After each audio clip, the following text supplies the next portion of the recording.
자, 안녕하세요. 그 불교 역사와 관련해서 가장 진귀하고 신기한 이야기가 있는 붓다로드에 오신 것을 환영합니다. 오늘 저는 중국 광요사에 나와 있습니다. 지금 여기가 예전 이름은 법성사예요. 법성사. 그래서 지금 뒤에 계신 어른이 육조 해능 스님, 그래서 조계종의 시조라고 보시면 됩니다. 그러니까 일반적으로 사람들이 알 때는 선종 이러면 달마대사부터 시작되는 거 아닙니까? 뭐 이런 얘기들을 하는데 달마대사가 약간 이렇게 믿거나 말거나 한 부분들이 너무 많아서 그거를 실체로 정립시켜서 어떤 체계성을 만들어내는 분은 해능 스님이라고 생각을 하시면 돼요. 그래서 해능의 남종선, 그 외에 이제 북종선이라고 하는 것도 좀 있고, 그러니까 조계종이라고 하는 거는 이 해능 스님 계를 얘기하는 거예요.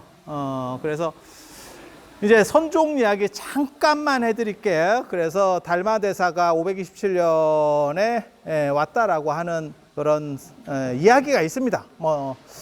그걸 역사적으로 100% 받아들이기가 참 어려워. 이게 527년이라는 게 양무제가 대통사를 만든, 대통사라고 무진장 대단한 절이 있어요. 그러니까 신라로 말하면 황룡사 같은 절, 그걸 이제 완공하는 때고, 그리고 거기에 맞춰서 또 우리나라 한국 불교사도 그 대통사 사건이 너무너무 컸기 때문에 그래서 527년에 신라 불교가 공인이 되고 라고 하는 그런 이야기들까지 나옵니다. 그래서 달마대사 이야기도 거기에 이렇게 붙어서 나오는 정도까지.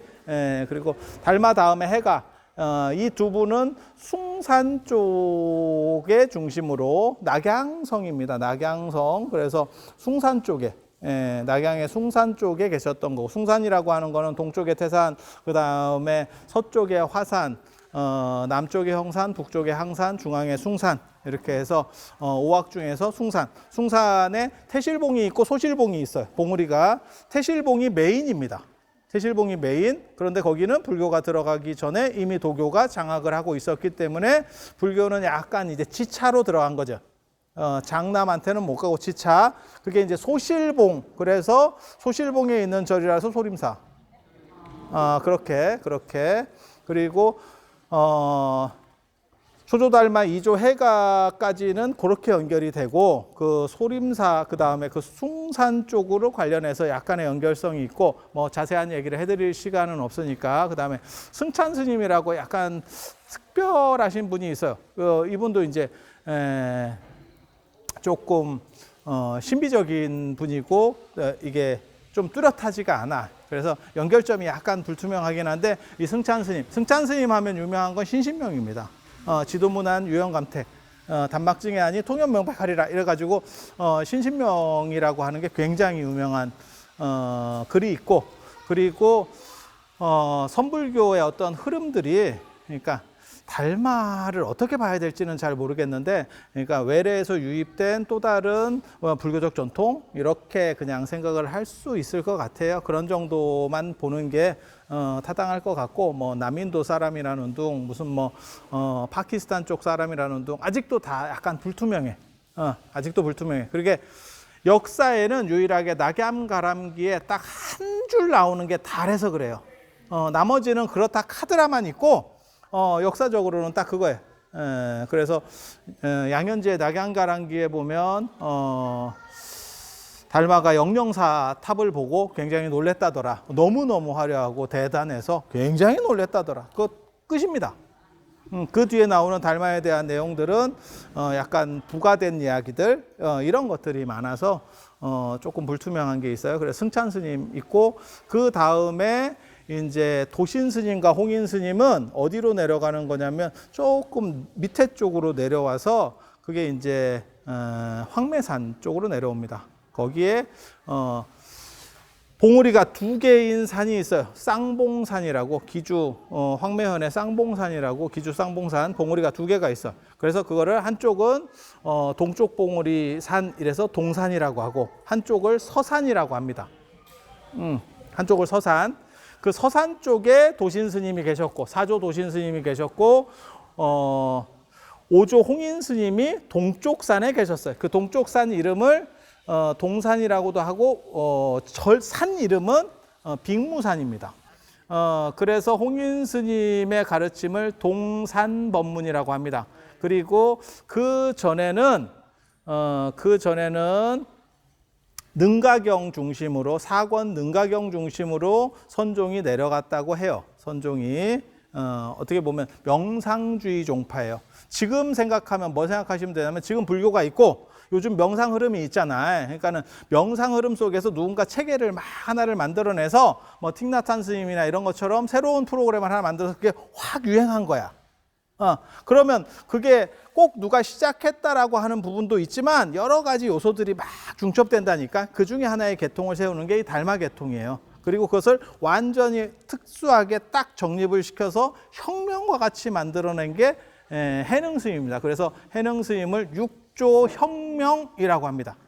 육조 혁명, 굉장히 대단해요. 그래서 해능 스님의 가르침을 육조 단경, 해능 스님이 이 계통에서 나중에 이제 5조 홍인 스님을 이어서 6조가 되거든요.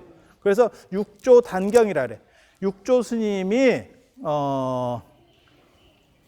쉽게 말해서 개를 설하면서 무생계를 설하면서 그 내용을 중심으로 집필된 게 6조 단경이에요. 앞부분은 그 개를 설하는 법문하는 내용들이 대범사라고 하는 절에서 이제 법문을 설하는 내용들이 나오고, 뒷부분에는 해능 스님과 관련된 문답들이라든지, 그러니까 어떻게 보면 굵직굵직한 그러한 문제들을 당신이 답변하는 내용들이 나옵니다. 그런데 놀라운 거는 경이라는 표현을 쓴다는 거예요. 경이라는 거는 성인의 가르침을 경이라 그러는 거예요. 그러니까 부처님 말씀이어야 경이라니까. 나머지는 경이 되면 안 돼. 이 얘기는 뭐냐? 해능 스님이야말로 또 다른 부처님이다라는 뜻으로 이 남종선 계통에서는 인식하고 있었다는 거예요. 그리고 이게 굉장히 재밌는 게 육조단경, 또 다른 말로는 법보단경이거든요. 거기에 최초로 해능 스님을 부처님으로. 그리고 이 전통은 선종에서는 계속 내려가요. 그래서 선종에서는 당신 스승이 곧 부처님이에요. 그렇기 때문에 나중에 대웅전이라고도 하지만 법당이라고 하는 게 원래는 금당이라 그래서 부처님을 모신 정각이 있고, 그 뒤에서 강당이라 그래서 법을 설하는 데가 있어. 가르침을, 부처님의 가르침을 이어서 설하는 데가 있어. 그리고 스님들은 부처님 앞에 감히 서서 법을 못해. 가르침을 못해. 왜? 어른 앞에서 이렇게 쓰는 게 아니에요. 어른 앞에 함부로 쓸 수가 없어. 그런데 선종이 오면 어떤 일이 벌어지느냐? 강당이 필요 없고 부처님 앞에서 막바로 서요. 왜? 내가 곧 부처님인 거야. 그리고 그렇기 때문에 그분들이 돌아가신 데에 어떤 무덤, 이런 데를 모신 데를 부도라고 합니다. 부도는 붓다라는 뜻이에요. 그러니까 붓다의 음사입니다. 그래서 부도탑. 그런데 이제 억장이 무너지는 거는 그렇게 해서 선에서 부도라는 의미들을 이렇게 부도라고 하는, 어떻게 보면 스님들 돌아가셨을 때 부도전, 부도밭, 부도전이 부도밭이라는 뜻이거든요. 그리고 부도탑이라고 안 하고 그냥 부도라고 해요. 그러니까 붓다. 그래서 그렇게 하는데 요즘 미술사 하는 사람들이 그런 내용들을 잘 모르니까 부도라고 하는 건 잘못됐고, 왜 스님들 탑을, 돌아가신 사리를 넣은 탑을 부도탑이라고 하느냐, 승탑이라고 해야 된다라고 해서 요즘은 승탑으로 바꿔야 된다, 이런 주장들을 하고 그래요. 근데 대부분 다 그게 무식한 겁니다. 내용들의 변화를 이해하지 못하는 사람들이 나타나는 거예요. 그래서 해능 스님은 어떤 의미에서는 새로운 붓다예요. 중국 불교가 만들어낸 새로운 붓다예요. 그래서 경전이라고 하는, 단경이라고 하는 경이 만들어지는 거고, 실제로 붓다라는 표현이 들어가요. 물론 인도에서도 붓다라는 표현을 쓰는 경우들이 있어요. 그건 제2의 붓다, 이런 사리부리 붓다라는 표현으로 이렇게 등장을 하거든요. 유일하게 한 번 있습니다. 한 번. 그런데 그 외에는 붓다라는 표현들이 안 나오는데 중국에서 갑자기 나오는 거예요. 이 얘기는 뭐냐? 새로운 붓다가 출현했다라고 하는 것은 새로운 사상, 전혀 지금과 다른 내용들이 나오게 된다라고 하는 거예요. 그건 뭐냐? 공부고 뭐고 다 필요 없고 너 마음만 있으면, 그것을 밝히면 네가 곧 붓다다. 도노입니다. 도노고 그 다음에 견성이라고 하는 거예요. 견성을 다른 말로 하면 뭐냐? 견불성. 그러니까 거기서 성이라고 하는 게 네 참 마음이야. 그 참 마음만 딱 보면 그 자체가 붓다야. 그래서 잘 모르는 사람들이 한 마음을 깨치면이라고 하는 건데 이렇게 깨치면 되는 게 아니고 그 얘기는 도노라고 하는 말, 그 다음에 견성이라는 말은 바꿔 말하면 깨칠 게 없어. 너가 그 자체로 붓다였어. 라고 하는 뜻이에요. 그러니까 깨달음에 대한 부정이라고 하는 거예요. 왜? 깨달음 자체를 일상과 유리되게 놓는 게 아니고 일상 자체가 깨달음이야. 라고. 그래서 남종선은 나중에 해능스님 다음에 남학해양, 그 다음에 마조도일, 홍주종의 마조도일이 나왔을 때 드디어 평상심시도라고 하는 게 나와요. 네, 평상심시도. 평상 일상의 마음들이 전부 다 깨달음이지 깨달음 작용이 아닌 것이 무엇이 있어? 이런 걸 보고 작용주의라고 합니다. 작용주의. 예, 그러니까는 앉아서 깨달음을 얻는 게 아니고 움직이는 삶 자체가 깨달음인 거야. 우주는 한 번도 쉬거나 정지하는 적이 없어. 그렇게 흘러가는 그것이 깨달음의 파노라마야 라고 말하는 거예요. 그리고 그것은 너희들이 마음만 있으면 되고, 이거 굉장히 혁명적인 얘기예요. 마음만 있으면 되고 공부를 굳이 안 해도 돼. 축복 같은 메시지 아닙니까? 제가 늘상 얘기할 때 아니야 안 해도 돼. 늘상 얘기할 때 극락이 여러분들에게 절대 좋은 게 아니다. 왜? 극락이 공부하는데요. 사람 잡는다니까 거기. 그런데 해능 스님은 축복하듯. 야, 필요 없어. 공부 싹 필요 없어. 네 마음만 있으면 그 마음이 그때그때마다 밝게 써지기만 하면 그대로 붓다. 끝. 이 얘기는 뭐냐? 모든 사람이 붓다가 될 수 있다는. 그 전에는 공부를 해야 되고 수행을 해야 되고 특별한 사람들만 됐다면 지금 모두다. 그래서 사실 이 조계종의 종지는 가장 중요한 종지는 마조도일 스님까지라 해서 거의 다 나와요.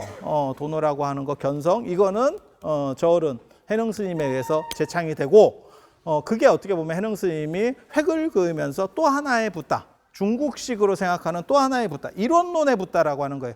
그러니까 인도 부처님이 이원론의 붓다라면, 그러니까는 아재아재 바라에 생각하시면 돼. 차 안에서 피 안으로 가자라고 하는 게 인도 불교의 목적이에요. 꿈에서 깨어나서 현실로 돌아가자. 각성하자라고 하는 게 어떻게 보면 인도 불교의 목적이라면 해능 스님은 이런 두 개는 존재하지 않는다. 인간은 두 가지 층에서 사는 게 아니고 하나를 살 뿐이다. 제가 그래서 그런 얘기 하는데, 자, 손바닥이 앞바닥, 뒷바닥 두 면이 있지만 이걸 이렇게 놓을 수도 있어. 두 개의 면이 있는 거야. 그래서 이거는 정당하고 이거는 부당한 거야. 그러면 이거를 없애고 이걸 드러내는 거, 이게 인도 불교. 중국 불교는 이게 이렇게 가는 거예요.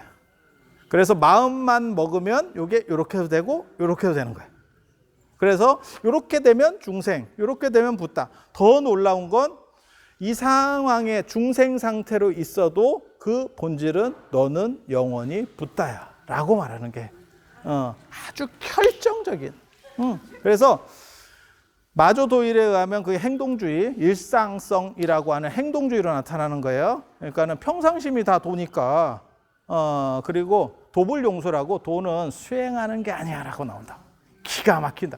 수행을 하는 거는 군더더기야. 모든 수행은 군더더기고 나의 본연에서 나오는 게 아니야. 내 본연에 있는 거는 수행할 필요가 없어. 그냥 그대로 쓰면 되는 거야. 거기에 가장 집중을 하고 그 상태들을 그대로 유지하면 마치 거울이 형체를 비추는 것처럼 그때그때마다를 유지하면 그 거울은 청정 거울이래. 그런데 그렇게 못하고 자꾸 잔상을 남기는 거지. 좋은 거는 더 오래 유지하려고 하고 나쁜 거는 밀어내려고 하고 이런 것 때문에 제대로 된 거울이 안 된다는 거예요. 굉장히 철학적으로 굉장히 재밌는 철학이에요. 그래서 이게 행동주의라고 하는 거거든요. 현대 명상에서 어떻게 보면 현대 명상에 충격을 던질 수 있는 게 이 행동주의예요. 그러면 어떤 일이 벌어지느냐? 일상을 유리하지 않고 삶을 벗어나지 않고 그대로 깨달음에 든다 라고 하는 거예요. 그러니까 앉아서 참선하는 게 아니고 삶 속에서 네가 일하는 그 자체로 깨달음을 얻을 수 있어라고 말하는 거예요. 그게 최강입니다. 왜? 아무리 앉아서 깨달음을 얻어도 노력해도 일어나고 움직이는 또 다른 층위가 존재하거든. 그건 부처님한테서도 나타나는 현상이에요. 부처님이 제기했던 문제 제기예요. 아라라카라마가 우타카라마푸타가 명상을 지도했거든요, 부처님께. 그때 부처님께서 뭐라고 말씀하시냐면 명상 상태에 들었을 때는 무진장 괜찮고 행복한데 명상 상태에 깨어났을 때는 어떻게 하느냐. 그러니까 그 상태에 들었을 때는 자기 조절이 되는데 움직일 때는 그게 문제가 터지는 거 아니냐. 그 얘기는 뭐냐. 움직이면서 쓸 수 있는 명상이 최강 명상이고 부처님이 사실은 그거를 재창한 거예요. 그리고 그것에 어떻게 보면 마지막 완성이라고 하는 걸 나타내는 거는 해능 스님과 마조 도일의 홍주종입니다. 홍주 개원사에서 그 양반이 법을 폈다 그래서 그걸 홍주종이라 그래. 홍주종이라고. 그리고 그런 홍주종 전통이 남아있는 게 지금 우리 한국 불교, 대한불교 조계종입니다. 그래서 해능 스님계 중에서도 마조 도일계, 도일계 중에서도 임재계 그 밑으로 이렇게 쭉 내려오는 거예요. 그래서 아주 이게 특이한 사고방식입니다. 그리고 이 사고방식이 중국 중에서도 이론론 사고를 구사하는 중국 중에서도 남방 쪽 문화예요. 남방 쪽 문화. 그래서 6조 단경에 보면 뭐라고 나오냐면 당신이 소주 대범사에서 법을 설하는데 그게 조계산 쪽에 있는데 절이 정확하지 않아. 지금 어떤 절인지 명확하지 않아. 그래서 어떤 사람은 이 법성사, 예전에 여기가 법성사였거든요. 그래서 여기가 대범사인가? 근데 그건 아닌 것 같아요. 지리적으로 이렇게 묘사된 걸로 보면. 그리고 내일 갈 남아선사인가? 거기도 아닌 것 같아. 그러니까 그 근처에 있는데 뚜렷하지 않아. 뚜렷하지 않아. 그래서 그냥 추정들만 여러 군데를 하고 있어요. 근데 명확하지 않아. 명확하지 않은 상황에서 그 대범사에서 당신이 법을 설하시는데, 그러니까 계단을 설치해서 계를 주면서 그 이제 계와 관련된 이야기들을 해주는데 그때 당신의 사법을 얘기해요. 사법이라는 건 뭐냐면 나 누구한테 배웠어? 나 누구한테? 누구한테? 내 지도교수는 누구야? 내 스승은 누구야? 라고 하는 거예요. 현대로 말하면 지도교수고 옛날로 말하면 이제 선맥, 강맥 뭐 이런 거예요. 이러한 맥들이라고 하는 거는 그 스승. 그래서 내 스승은 누구냐를 얘기해. 내 스승은 누구냐. 왜 그걸 강조하는지 아세요? 사람들이 잘 몰랐던 거 아니야? 굉장히 재밌는. 선종에는 다양한 미스테리들이 있어요. 초기 선종사에는 다양한 미스테리들이 있어. 다양한 미스테리들이 있어. 그런데 이 스토리들을 보면 당신이 뭐라고 얘기하는 거냐면 나는 원래 이 촌동네 사람인데 이 강남의 촌동네 사람인데 나무꾼 하고 있었다. 아버지는 뭐 이렇게 뭐 옛날에 조금 뭐 이렇게 벼슬 같은 거 하다가 이렇게 떨궈져 나가가지고 별 볼 일 없어졌고 나는 이제 나무꾼 하면서 어머니를 이렇게 세웠는데 그러다가 금강경 구절을 듣게 됐다. 그래서 확 오는 게 있더래. 그게 될까? 나는 그런 생각이 들기는 하는데 왜냐하면 해능 스님은 문자를 몰랐다고 하거든요. 그게 사실일 것 같아요. 왜냐하면 나무꾼이면 문자를 몰라. 그런데 선종의 가장 큰 특징 중에 하나가 나중에도 끝까지 글자를 모른다라고 해능 스님을 부각시켜. 그 얘기는 뭐냐? 모든 글자 모르는 그 당시에 97%는 아마 글자를 몰랐을 겁니다. 그 사람들도 다 깨달음을 얻을 수 있다를 얘기하고 싶어서 그래. 무학자들도 다 깨달음을 얻을 수 있다. 야, 이거 축복 같은 메시지입니다. 그래서 제가 그런 얘기 하거든요. 부처님 당시에는 아는 사람만 공부를 하고 모르는 사람, 그러니까 가르쳐 주는 게 스승과 제자가 1대1로 수업을 해. 아주 이게 치사하거든. 그래서 그걸 무릎과 무릎을 맞대고 수업한다는 거예요. 우파니샤드. 그래서 딱 너한테만 가르쳐 주는 거야. 이렇게. 그러니까 이 사람들이 공부를 할 수 있어도 다 가르쳐 주는 게 아니야. 딱 너한테만. 이쁜 놈만 딱 가르쳐 줘. 딱. 그런데 부처님이 뭐라고 말씀하시냐면 쥔 주먹은 없다. 사권은 없다. 악권은 없다. 모든 사람에게 교육의 평등권이 열려 있다. 너네가 수행만 하면 다 붓다가 될 수 있다. 이렇게 얘기해요. 그렇게 주장을 하게 되고 하지만 현실적으로는 그게 쉽지가 않아. 그런데 해능 스님은 무슨 얘기를 하냐면 너네가 일자 무식이라도 네 마음 하나만 올바로 할 수만 있으면 그 즉시에서 붓다가 된다. 죽은 뒤 다음 생에 됐고요. 지금 당장. 지금 당장. 그러니까 어떻게 보면 붓다의 폭이 훨씬 더 커진 거죠. 마치 현대사회하고 비슷해요. 현대사회의 변화하고 비슷해요. 그러니까는 고려에서는 계급제 사회거든요. 그래서 귀족제라고, 거기를 고려를 중세라고 하는 이유가 귀족제 사회예요. 그래서 귀족들은 어느 정도 권한이 있고 그 귀족 이하의 사람들은 아예 올라갈 수가 없어. 이게 딱 경계가 있어. 조선을 근세라고 하는 이유는 조선은 평민에게는 그러니까는 귀족이 아니더라도, 그러니까 양반이 꼭 아니더라도 평민도 과거 같은 거를 볼 수는 있어. 열어는 줬어. 그게 실제로 가능하냐? 거의 어려워요. 하지만 열어줬어. 열어줬어. 개천에서 욕 날 구멍은 있는 거야. 그전에는 개천에서 욕 나오는 걸 자체를 막았어. 그러니까 조금 더 되고, 그 다음에 지금 같은 경우는 교육이나 이런 건 다 평등권 아니에요. 인간이 어떻게 보면, 우리도 마찬가지잖아요. 국민의 보편적, 권리잖아. 교육의 권리라고 하는. 그렇게 해서 그런 것들은 차등 대상이 안 된다라고 점점 평등한 사회를 만들어가는 거죠. 그래서 해능 스님 같은 경우가 그 생각을 했다라고 하는 게 진짜 대단한 얘기예요. 그게 만약에 발전할 수만 있었으면 참 동아시아가 완전한 패권으로 넘어갑니다. 르네상스 같이, 서구의 르네상스 같이. 근데 애석하게도 이러한 흐름들이 정신적 수행 중심으로 들어가고 사회를 변화시키는데 약했어. 이게 하나의 단점이에요. 그래서 해능 스님이 그 계단에 올라앉아서 뭐라고 사법을 천명하냐면, 내가 그 금강경 구절을 딱 듣고 이게 어디서 나온 이야기인지 물어봤다. 그랬더니 그 사람이 오조 홍인 스님 회상에서 들었다더라 라고 얘기를 해줘요. 참고로 말씀드리면 앞에 분들은 능가경 중심이고 뒤에 사조 도신 스님, 오조 홍인 스님은 금강경 중심입니다.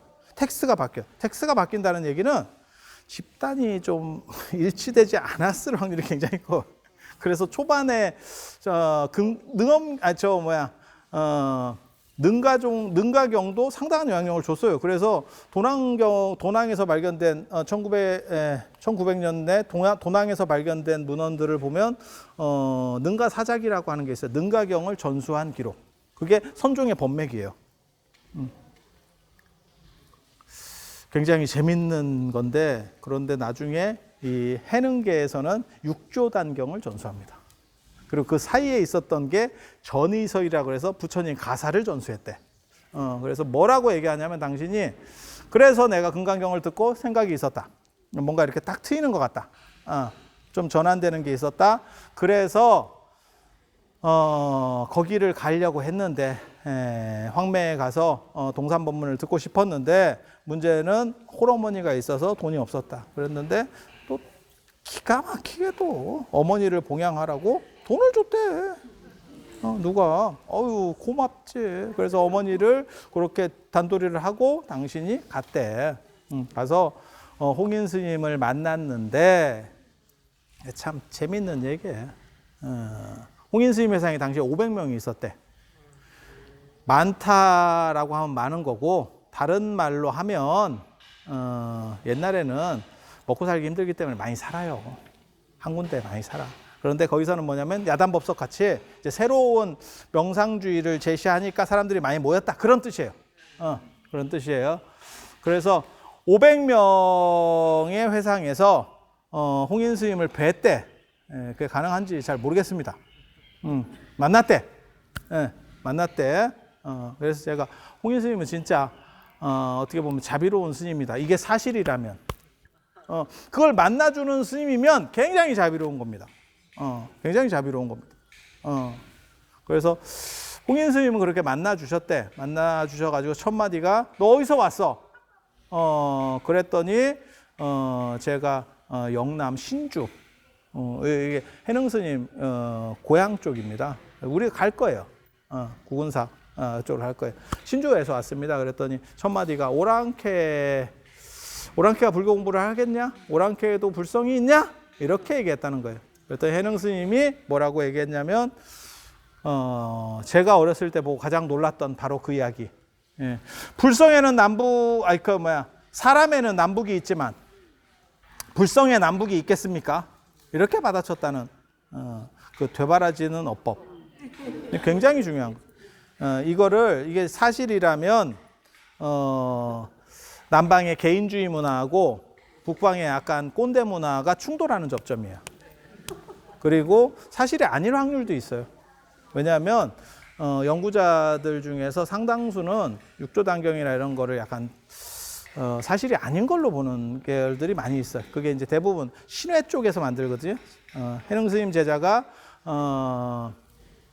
남학 회양 스님, 청원 행사 스님, 그리고 나중에는 밀리게 되는, 하지만 초기에 가장 강력한 제자예요. 하택 신회 스님이거든요. 하택 계열에서 만들었을 거다라고 보고 거기에 편집이 들어간 거예요. 그래서 100% 다 사실로 볼 수 있느냐라고 하는 이야기가 있는데, 만약에 사실로 간주한다면 남방의 개인주의 문화하고 북방의 집단주의 문화가 충돌하는 겁니다. 해능 스님이 그래서 방화를 8개월 동안 찧었대.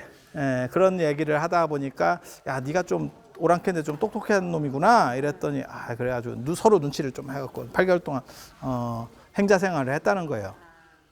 그래서 그 황매산 쪽에 가면 실제로 해능 스님 방화를 이렇게 만들어 놓은 것도 있어. 디딜 방화. 해능 스님이 방화간에서 8개월 동안 방화를 찧었는데, 그때 갑자기 법을 전수하는, 내가 오조인데, 오조라고 하는 거는 달마, 해가, 승찬, 도신, 홍인으로 오조인데 6조를 세우겠다. 그 대신에 개송을 하나씩 지어라.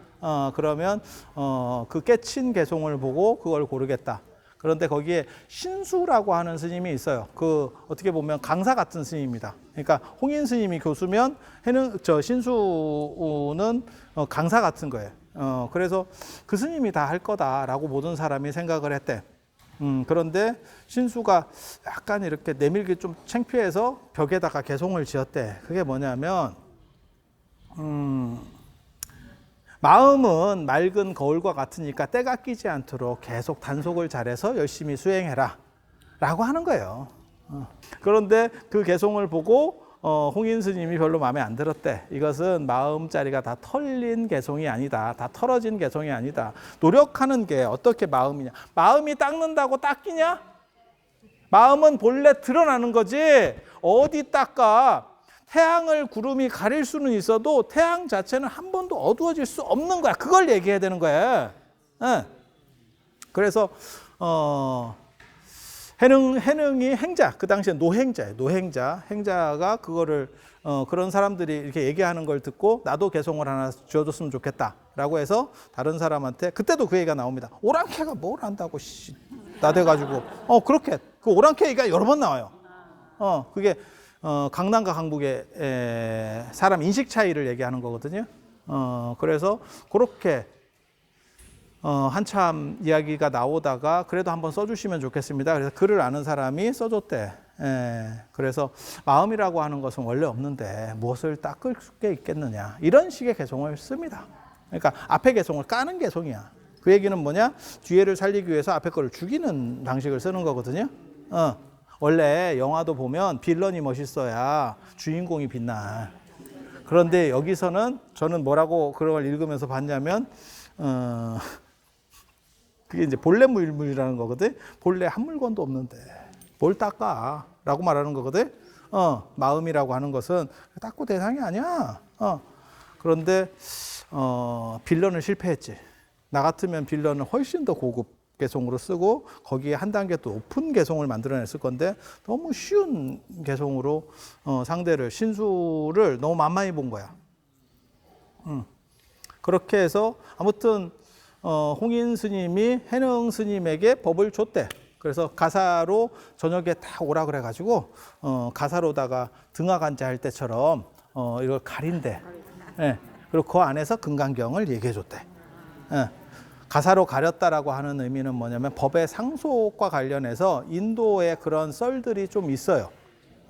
법을 전할 때 그렇게 한다. 가사로 가렸다고 하는 건 뭐냐면 어떻게 보면 결계를 치는 거고, 거기서 최대한 핵심적 가르침을 주겠다. 그래서 금강경을 쭉 가르쳐주고 거기서 응무소주 이생기심, 그 유명한 구절이 나옵니다. 거기서 해능 스님이 경기를 끝냈다는 거예요. 능히 응하는 바 없이 그 마음을 낸다. 그게 작용주의입니다. 마음이라고 하는 것은 묶여 있고 잡혀 있는 게 아니고 끊임없이 활동을 하는 거고, 그 활동이 어디에 걸리지 않으면 그 자체가 청정인 거예요. 그래서 그것을 깨닫고 이제 됐다라고 해서 전이설, 달마로부터 내려온 부처님의 가사를 전해줬대. 그 얘기는 뭐냐면 법이 상속됐다라는 뜻이거든요. 이제 스님들이 보통 이제 출가할 때 상자를 두면 가사하고 바루를 주게 돼 있어요. 그래서 그 상속됐다라고 하는 의미인 거고, 그래서 이게 전이설이라고 옷을 전했다라고 하는 건데, 그 가사 옷을 전해주고 구강까지, 너가 길을 잘 모르니까 네가 남쪽으로 가서 숨어 있어. 사람들이 너를 해치려고 할 거야. 그럼 법전에 받았다고 뭘 해쳐. 그게 초기 선종사에서 다른 집단과 충돌하는 이야기들이에요. 그러니까 누군가를 죽이려고 하는, 그건 나중에 해능 스님 목 절취 사건으로도 연결이 되거든요. 그렇게 해서 남쪽으로 가서 숨어 있어 라고 했더니, 그게 사회입니다. 사회 지방으로 거기서 숨거든요. 그 우리가 그쪽도 갑니다. 사회현 쪽으로 가요. 그렇게 해서 숨으려고 갈래도 내가 길을 몰라. 내비가 없는데 이게 제가 갈 수가 없습니다. 그랬더니 그럼 내가 너를 위해서 길을 인도해 주겠다. 굉장한 상징성이 있는 글이에요. 미망에 쌓여 있는 사람에게 올바른 길을 제시해 주겠다. 그 얘기예요. 이게 지금 상징으로 해석하면. 그리고 나서 거기 갔더니 배가 마침 한 척이 있더래. 그 구강이라고 하는 나루터에 배가 딱 한 척이 있더래. 그래서 그 배를 가지고 홍인 스님이 직접 노를 저어서 왔대. 그러니까 제가 졌겠습니다. 스님. 왜 스님께서 그렇게 하십니까? 라고 했더니 홍인 스님이 아직 상태가 안 좋을 때는 스승이 건네준다. 라고 딱 얘기해. 그러니까 해능 스님이 뭐라고 또 받아치냐면, 제가 상태가 안 좋을 때는 스님이 건네주시는 게 건넨다는 거 깨달음이라는 뜻이에요. 거기서 통도사 할 때 도가 통해서 득도한다라는 거거든. 그래서 깨달음으로 건너간다는 뜻이에요. 그게 출가라는 상징이거든.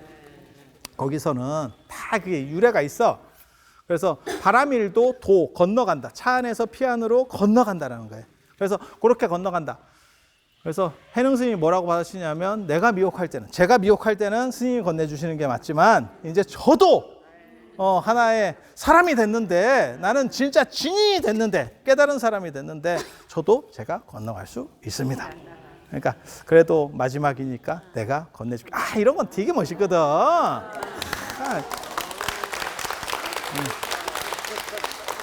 그래서 이쪽으로 저 사회형까지 와서 그 사냥꾼들과 같이 숨어서 살았대. 그걸 오후보림이라 그래. 깨달음을 얻고 나서 자신을 정비해 보는 거. 그래서 숨어서 살게 되는데, 그때 또 사건이 있어요. 이 양반이 가사를 가지고 떠나게 된 뒤에 소문이 나는 거야. 그래서 제자들이 막 따라왔다는 거예요. 그 가사를 뺏으러. 그러니까 초기에 이게 가사랑 관련된 어떤 사연들이 뭔가 작동을 하고 있어. 근데 어디까지가 진짜인지를 정확하게는 잘 파악을 못 하겠는데, 작동하는 건 분명해. 그런데 사람들이 다 해능이 먼저 출발했기 때문에 잘 못 쫓아오는데, 해명이라고 하는 스님이 있어요. 군관 출신이었대. 특수부대 출신인 거지. 우리 같은 사람, 해능은 남욱군 출신인데 특수부대, 특전사 출신이 쫓아오는 거야. 그래서 대유령에서 잡혔어요. 와, 이게 자꾸 잡으러 와가지고 잡히니까 이게 어떻게 할 거야. 그래서 여기서 두 가지 사건이 벌어집니다. 두 가지 이야기가 두 가지로 여러 번이 있어. 여러 번이 있는데, 한 번은 뭐라고 나오냐면, 그 가사를 바위에다가 딱 올려놓고 숨어버렸대. 그랬더니 어차피 가사를 목적으로 온 거니까 가사를 딱 들으려고 했는데 바위랑 붙어서 안 움직이더래. 그래서 뭐라고 얘기하냐면, 나는 깨달음을 구해서 온 거지, 조사의 깨달음을 구해서 온 거지, 가사를 구하는 게 아니다. 그렇게 해서 가르침을 받았다. 요건 이제 뒤에 버전이고요. 앞에 쪽은 뭐라고 나오냐면, 가사를 줬대. 만나니까 너 가져. 그렇게 그랬더니 이 사람도 수행자인데 이거를 뺏는 게 목적이라기보다도 네가 우리 선생님께 들었던 그 진수는 뭐냐. 그러니까 어떻게 보면 사형이야 당신이. 그래서 가르침을 청하니까 그때 했었던 얘기가 선도 생각하지 않고 악도 생각하지 않을 때 네 마음은 뭐냐. 그러니까 그건 뭐냐면 화두로 얘기하면 부모 미생전 본래 면목. 태어나기 전에 본래 자리. 성리학적으로 얘기하면 미발지중.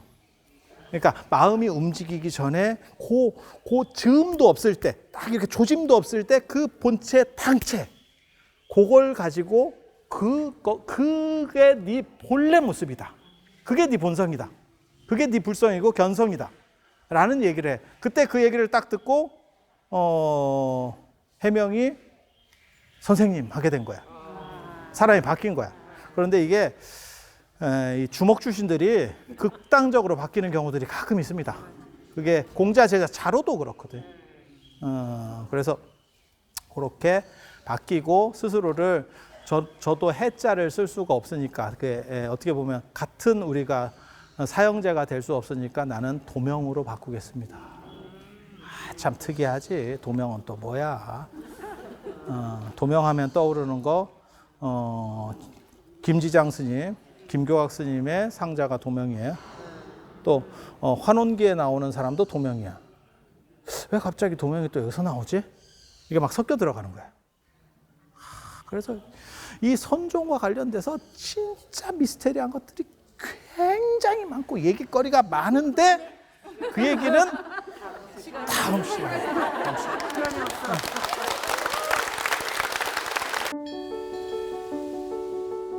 사찰로 들어서면 마음이 포근해집니다. 힘들었던 기억은 내려놓고 나를 찾는 시간을 가져봅니다. 나를 위한 행복 여행 템플스테이로 당신을 초대합니다.